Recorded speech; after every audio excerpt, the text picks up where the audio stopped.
jako akawuwo. Olukiiko olulwanyisa ensaasaana ya coronavirus mu disitulikiti y'e Mukono bafunye obuyambi okuva mu kampuni enkozi y'eddagala ya Abacus Parenteral Drugs Limited obubalirwamu obukadde bwa Uganda 5 buyambeko mu kudduukirira abantu abali mu bwetaavu ssaako n'abo abakola mu katale ka Kamevale market y'e Mukono.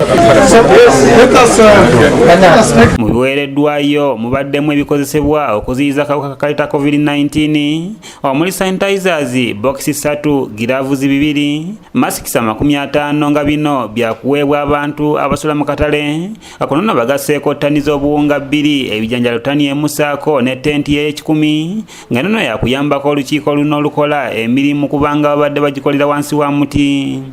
It's a really privilege. Even yesterday I was handing over some other place. Bw'abadde awaayo ebintu bino senkulu wa kampuni eno Ramesh Babu agambye nti basazeewo okuwaayo ebintu bino bisobole okuyambako abantu abakolera mu katale kubanga bangi tebasobola kubyetuusaako ate nga basinkana abantu bangi ssaako n'abo abali mu bwetaavu nga tebalina kyakulya. This is given to the people who are needy here in this region, who are working still and had to do some things. So this will be really helpful, and also this is important that RDC, so this is going to stay here.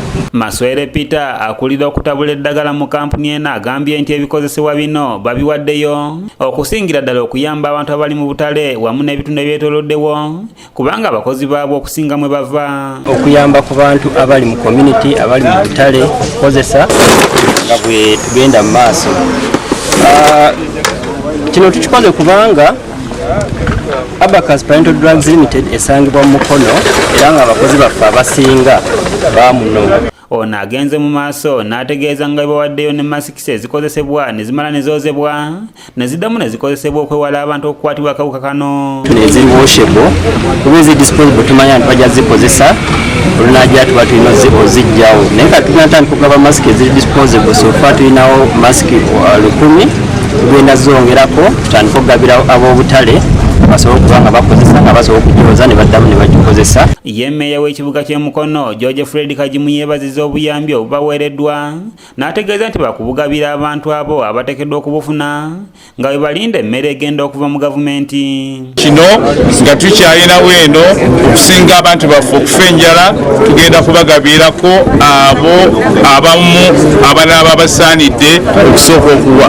Bw'obanga emmere tennakutuukako toyogera bigambo bingi. Ono asabye bannamukono okubeera bagumiikiriza kubanga essaawa yonna bakutandika okugaba emmere gye bafunye era nga disitulikiti eyagasseeko nti Mukono erina abantu abali mu mbeera embi abasoba mu 300 era nga bagenda kutandika n'abo abasinga okukosebwa embeera eno. Tulina abantu 80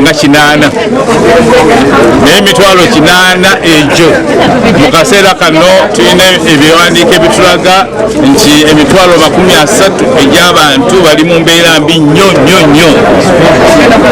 N'olwekyo abantu abali mu mbeera embi bangi nnyo n'okusinga obusobozi bwaffe. RDC w'e Mukono Fred Bamwina asabye abagagga abali mu disitulikiti eno okulabira ku ba Abacus okuyamba bannaabwe abali mu mbeera embi mu kiseera kino era n'ategeeza nga tenti gye bafunye bwegenda okuyambako bonna bannamukono abaze okufuna obuyambi. N'abalina companies mu Mukono mulabe kyokulabirako nga kino ekya kampani ya Abacus ebadde efuna ssente mu Mukono etunda eddagala lyayo naye ku luno yagambye naffe katujuze abantu baffe abadde batuwa ssente mu kiseera kino ekizibu eky'abantu tubakola abali waka. Wabula agambye nti ebimu ku bibasoomozeza be bannamukono abakyaganya okuteeka mu nkola ebiragiro bya minisitule ebyobulamu n'abamu ku bakuumaddembe abasiiwuuka empisa. Okubeera wakamasa abasinga mu kyakiganye ugenda kucya ku makya olaba abantu bonna bajjudde ekibuga tebana na kibakolamu n'abavubuka batandise genda mu bisaawo. Olwekyo tutujja kukkiriza ebintu ebyo mbasaba mbakubiriza mulabe nti mugondera ebiragiro byonna gavumenti byafuluma. Patrice Kyewalabye yakusakidde eggulire lino okulwa ABS Television.